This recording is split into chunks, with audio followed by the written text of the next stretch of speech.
It was a bitterly cold night in rural Wisconsin when Jayme Closs vanished. The clock had just slipped past 3:42 a.m. on October 15, 2018, when the world that her small town knew crumbled in silence. One moment her house stood quietly lit on a quiet dead-end road, and the next it lay hollowed by absence. Neighbors spoke of hearing a faint cry, an indistinct rustle through the pines, never imagining it would mark the beginning of an unbelievable journey. In the hushed hours before dawn, police discovered the unimaginable. The bodies of Jayme's parents brutally murdered, their home a silent crime scene. Jayme herself had disappeared. No trace, no ransom note, no sign of forced exit. Investigators combed snow-dusted lawns, interviewed terrified locals who spoke of shadows in their windows, of headlights vanishing into midnight mist. Suspense gripped the air, a 12-year-old girl lost, and a town paralyzed by fear. For the first week, and then the first month, the case became a national obsession. News anchors spoke in hushed tones. Social media lit up with pleas. "Jayme, if you can hear us, please come home." The community organized searches through frozen woods and abandoned cabins, offering hot cocoa and comfort to volunteers and investigators alike. Every second ticked by, amplifying hope and dread. Day after day, police followed whispers. A reported sighting at a gas station, a flicker of movement in a distant field on a grainy security video.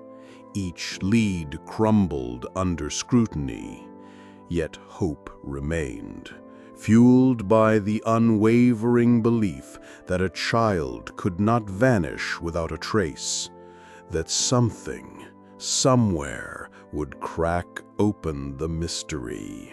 As autumn turned to winter, investigators began to piece together unsettling patterns. A profile emerged of someone who knew Jayme's routine, someone who had watched. The zero-sum logic of the crime scene, no ransom, no demand, pointed toward something darker, more personal, more intimate. The emotional stakes heightened. Could the abductor still be nearby, patient, confident the search would turn cold? Deep into those early months, chilling clues emerged. Investigators discovered a vehicle spotted in the neighborhood in the hours before the murder, seen turning without lights. Forensic scraps, fibers, tire tracks pointed to an idling presence outside Jayme's home.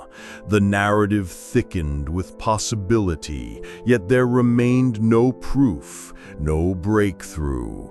The suspense mounted. Had searchers chased every angle? Was the truth hiding in plain sight? Then came day 88. It was a quiet January morning, the temperature hovering just above freezing. A chilling call came in at 6:17 a.m.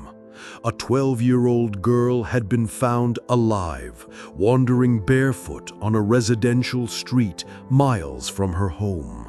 Emergency responders described her state as dazed, disoriented, but unmistakably Jayme Closs. She was clothed in layers of borrowed jackets and jeans, but shockingly thin, her eyes wide, her voice trembling. She was 12 years old, yet forever changed. The discovery shattered every expectation. The girl who had seemed swallowed by darkness now stood trembling in daylight. How had she endured 88 days? How had she remained unseen? The narrative pivoted in that instant. The world exhaled in relief, even as it recoiled in disbelief. The public's emotional arc flipped from mourning to shock, disbelief, awe. As investigators zeroed in, a terrifying truth unfolded. The abductor had kept Jayme alive in a remote cabin, hidden in forested marshland, surrounded by weeds and silence. She described nights wrapped in a single blanket, days stolen by absolute solitude. There were no other captives, no negotiation, no explanation. She spoke of cooking her meals, using a mud sink to rinse dishes, listening to radio static as only company. She spoke of hope, tied to the distant hum of passing cars, until one day she dared to run. Visualizing those final hours, Jayme slipping out a window, stepping into frigid air, collapsing near a stranger's house. A moment suspended between freedom and collapse. Her body trembling, spirit battered. Emergency lights flashing. A medic kneeling beside her with pink gloves, breathing words of safety into her ear. "You're safe now, Jayme."